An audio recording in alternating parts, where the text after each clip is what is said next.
তোষা মৈত্রকে আমার আইনত স্ত্রী হিসেবে, সাক্ষীরা সবাই শুনেছেন তো? না এত আসতে বললে শুনে যাচ্ছে।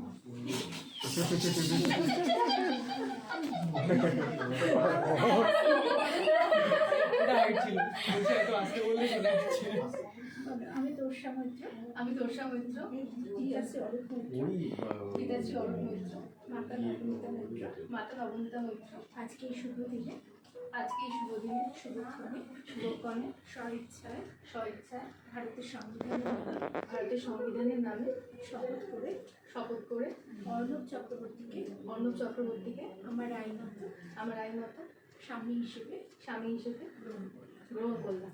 আচ্ছা, আমি ম্যারেজ রেজিস্টার মৌসুমী জমা করি আজকে 20 ফেব্রুয়ারি 2025।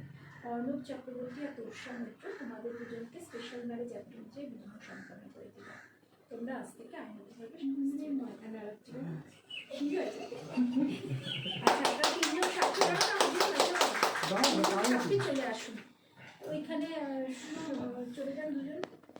আপনি চলে আসুন, এইদিকে আসুন, আপনি আমার দিকে আসুন।